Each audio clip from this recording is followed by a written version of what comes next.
Self-observation. There are a number of things to be said about self-observation, about what it is, and what it is not. The whole of the work starts from an individual beginning to observe themselves. Self-observation is an instrument of self-change. Serious and continuous self-observation, if done correctly, leads to definite inner changes in a person, so let's first consider self-observation with regard to a mistake often made about it. The mistake is the confusing of self-observation with knowing. To know and to observe are not the same thing. Speaking superficially, we may know that we are sitting in a chair in our room, but can we say that we actually observe it? Speaking more deeply, we may know that we are in a negative state, but that does not mean that we are observing it. A person in the work made a comment that they disliked somebody intensely. A teacher then advised them to try to observe it. The individual's response was, "Why should I observe it? I don't need to, because I know it already." In such a case, the person is confusing knowing with observing. They do not understand what self-observation really is. Furthermore, they have not grasped that self-observation, which is active, is a means of self-change, whereas merely knowing, which is passive, is not. Knowing is not an act of attention. Self-observation is an act of attention, directed inward, to what is going on inside you. The attention must be active and directed. In the case of a person we dislike, notice what thoughts crowd into your mind, the chorus of voices speaking in your head, what they are saying, what unpleasant emotions surge up, and so on. Notice also that you are treating the person you dislike very badly inside, wishing all manner of calamity upon them. Nothing is too bad to think of them, or feel about them. But to see all this requires directed attention, not passive attention. The attention comes from our observing side, whereas thoughts and emotions belong to the observed side of ourselves. This is dividing yourself into two. There is a saying, a person is first one, then two, and then one again. The observing side, or observing eye, stands interior to, or above the observed side, but its power of independent consciousness varies, because it may be submerged at any moment. Then we are completely identified with the negative state. We do not observe the state, but we are the state. We can then say that we know that we are negative, however that is not to observe it. If the observing eye is supported by other eyes, which value the work, and recall it, then wish to become more conscious, it is not so easily submerged by the flood of negative things. It is then helped by, and becomes part of deputy steward. All this is quite different from simply knowing that one is negative. Passive knowing can be said to be mechanical, in contrast to self-observation, which is a conscious act and cannot become mechanical. Mechanical self-observation has nothing to do with work, self-observation. People not only confuse knowing with the continuous act of self-observation, but they mistake thinking for observing. To think is quite different from observing oneself. A person may think about themselves all day long, and yet never observe themselves once. The observation of one's thoughts is not the same as thinking. It should be clear by now that knowing and thinking are not the same as observation. The question is then asked, what must we observe? First, the work explains what we must begin to observe. However, later, an individual needs to aspire to fuller observation of themselves, for an entire day, even a week, finally seeing themselves as an outside person. They must think what they would feel if they met themselves. They would, of course, cordially dislike this individual who is themselves. A person must observe everything in themselves and always, as if it were not the self but it. This means that we must say, what is it doing, not what am I doing? We then see now those thoughts going on inside of us, now these emotions, now these private plays and self-dramas, now these elaborate lies, now these speeches, excuses, inventions, and so on. Passing through us, one after the other. Next moment, of course, we go to sleep again, and take part in them all. That is, we act in the narrative we have compiled, and think that it is real. We think we play the part, or act the role we have invented. Let's consider this viewpoint further. A person must be able to say, this is not me to all their set pieces, and their songs, to all the performances going on inside of them, to all the voices that they take as their own. You know how sometimes, just before going to sleep at night, we hear loud voices in our head. These are eyes speaking. During the day, they are speaking all the time, only we take them as me, as ourselves. But just before sleep, a separation takes place naturally, for connections are being broken between centers and between eyes in order that sleep may be possible. Two or more eyes can keep us from sleeping. So we hear them, as it were, as voices talking, just for a moment, because they are being separated through natural processes from us. Inner separation means the power of not merely saying, "This is not I," but ultimately of actually perceiving it for oneself, perceiving that it is true, that this is not I, not merely thinking it is so, or trying to persuade oneself that it is, saying this is what the work says. When we are in an unpleasant state, if we observe ourselves over some considerable time, we will notice that all sorts of different groups of unpleasant eyes try to deal with it in succession, and make something of it. This is because negative eyes live by being negative. Their life consists in negative thinking, of negative feeling, in providing us with unpleasant thoughts and feelings. It is their delight to do so, for it is their life, and their existence. It's what actually sustains them and keeps them alive. In the work, the enjoyment of negative states must be observed sincerely, particularly the secret enjoyment of them. The reason is, that if a person enjoys being negative, in whatever forms, and they are legion, they can never separate from them. We cannot separate ourselves from what we have a secret affection for whatever reason. The case actually is that we identify with the negative eyes through secret affection, admiration, and so feel their enjoyment, for whatever we identify with, we become. An individual in themselves is constantly transforming themselves into different eyes. They have nothing permanent, but by separation, they can make something permanent. The line of separation is between what likes and what hates the work. Now we can speak again of observing talking. All rules are about talking, practically speaking, and how to deal with wrong talking. It is necessary to observe inner talking, and from where it is coming. Wrong inner talking is the breeding ground not only of many future unpleasant states, but also of wrong outer talking. We know that there is in the work what is called the practice of inner silence. The practice and meaning of inner silence is as follows. First, it must be about something quite distinct and definite. Then second, it is like not touching it. That is, you cannot practice inner silence in any vague general way, save perhaps as an experiment for a time. But you can practice it rigidly, with regard to some distinct and definite thing, something you know and see quite clearly. Someone once asked, is practicing inner silence the same as not letting something come into your mind? The answer to that is no. It is not the same. What we are practicing inner silence about is already in, or on, our mind, and we must be aware of it. But, must not touch it with our inner speech, our inner tongue. Our outer literal tongue likes to touch sore places, as when a tooth hurts and we keep going back to it. Our inner tongue does the exact same thing.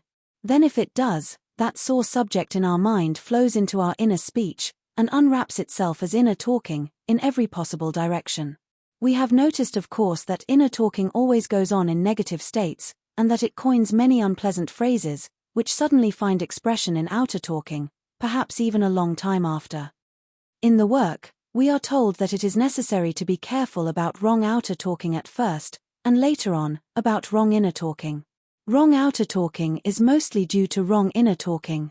Wrong inner talking, particularly venomous and evil inner talking, and so on, makes a mess within us, just like mental effluent. They are all different forms of lying, and this is why they have such strength and persistence. Lies are always more powerful than the truth because they can hurt. If we observe wrong inner talking, we should notice that it is only half-truths, or truths connected in the wrong order, with something added or being left out. In other words, it is simply lying to oneself. If we say, "Is this quite true?" it may stop it, but it will find another set of lies. Eventually we must simply dislike it, for if we enjoy it, then we will never lessen its power. It is not enough to dislike liking it, we must actually dislike it. All this belongs to the purification of our emotional life. Mechanically, we only like ourselves, and so we dislike or hate those who do not like us. A development of being is not possible, and quite obviously so, unless our emotions cease to have only this basis of self-liking. External considering in the work is putting oneself in the position of others. This is referred to in the Gospels, where all things whatsoever ye would that men should do unto you, even so do ye also unto them. See Matthew, chapter 7, verse 12. This is one of the definite formulations in the Gospels of what in the work is called external considering. But an individual must reflect very deeply upon what it says, and perceive internally what it means, because it has both an outer and an inner meaning. If we say, "I always think of others," then observe it. It is probably a buffer. You do not notice perhaps that you say things, or you write things, which if you received them, you would not tolerate for a moment. This is one very interesting form of self-observation, and it includes observing inner talking. In yourself everyone else is helpless. We can, as it were, drag a person into the cave of ourselves, and there do what we like with them. We may be externally cordial and polite quite naturally to this individual, but in the work, which is all about purifying or organizing our inner life, it is not enough. It is how we behave internally, and invisibly to one another, that really counts. This is very difficult to understand. We may think that we know this already, but to understand, even to begin to understand it, takes many years of work. When the inner corresponds with the outer, and when the outer obeys the inner, then a person possesses a second body, which is independent of, and not controlled or manipulated by the outer self. However, such as we are, our outer life does not correspond with our inner life, and therefore our outer life controls our inner state. The inner grows by seeing the good of something. In examining, for example, what the Saint Cassian said, about a person being able to do the same thing for different reasons. Someone may act from fear, fear of the law, fear of reputation, fear of opinion. Then they are acting from outside. Or they may act from ambition, from avarice and many other similar forms of self-interest. Or they can act from good, from seeing the good of doing so. This develops the internal man, and all this can be a subject of self-observation. Even the first stages of self-observation have a certain effect. They let rays of light into the darkness of our psychic life. It is this psychic life that we have to think of in the work. All the instructions of the work are about one's psychic life, which is in chaos. In this way, self-observation becomes deeper, and the valuation of the work becomes more and more internal. In this manner, the work begins to act on essence, on what is the real part of us and forms that second body. Work on oneself is always the same. It does not matter where we are. We are always in contact with the work if our inner attitude to it is right. If our inner attitude is aligned, then the work will teach us about what work on ourselves really means. If our inner attitude is wrong, it cannot, because we block the way. In all self-observation, if it is to become full self-observation, one must observe it. That is, we must see all of our reactions to life and circumstances, as it, in us, and not as I. If we say I, or me, then nothing can happen. The saying of I, the feeling of I, makes it impossible to change. If to every negative state, we say I, then we cannot escape it. At first a person takes themselves as one, and says I to all that happens in their psychic life. However, in order to change, they must become two. They must divide themselves into it, and into observing I, into two bodies, one inner and one outer being then later on, they may become one, forming a unity, which is the seventh dimension, seventh level or man number 7. The instrument of self-observation is like a knife, a scalpel that cuts us away from what is not us. If we begin to see what it means to say, "This is not I," then we begin to use the instrument. When we can really say, "What is it doing?" instead of "What am I doing?" then we begin to understand the work. This work is to make a new set of reactions, or rather new ways of taking things. As long as we are nothing but ordinary life reactions, we cannot change. When we take ordinary things in a new way, we begin to change. We cannot remain the same, and change. If we are always the same, it means that we always react to life in the same way. We insist on our pound of flesh. The idea of change is not to be the same as we are now. The idea of the work is to change oneself. The idea of self-observation is to separate from what one was, by not going with what one observes. In this way, self-observation is a means of self-change. When we have begun to form in ourselves the powerful mental instrument of this work, we will find that wherever we turn, it will catch new meanings. The work forms in us a new instrument of reception, a new apparatus for receiving impressions, both from outside and from inside. The work lies in parts that have to be joined together by means of understanding. Each part of the work, each separate idea, each bit of the teaching, is exactly like the parts of, say, a radio receiver. The parts of this radio are, let's say, lying on a table in front of us, and we can see them. If we know enough, if we understand what they are, then we can put them together, and the apparatus begins to work. We hear all sorts of invisible things that otherwise we could not hear. In the case of the work, each part is not something physical, an outer object lying on a table, but is psychical, an idea, a thought, a direction, a formulation, a diagram, and so on. If all these parts are fitted together, through understanding, and through valuation, then the work forms a new and organized apparatus inside of us which we call second body. That is, we are newly organized. We have a new psychic organism in us that operates on a higher frequency, and is referred to as an astral body. The work is actually a whole and complete organism, which is given little by little, part by part to us, but all of these parts are parts of a true whole. If the work is thus formed within, then we have a new thing, a new organized instrument in us. Even a single part of the work, if taken in with valuation and understanding, will begin to work a change in us, because it will transmit new influences. However, the whole of the work must be formed for us to become man number 7. This can be thought of as another body, another organized thing in us, if we practice and truly live this work. Then it will control the outer self that we once were and thought of as ego, as me, myself and I.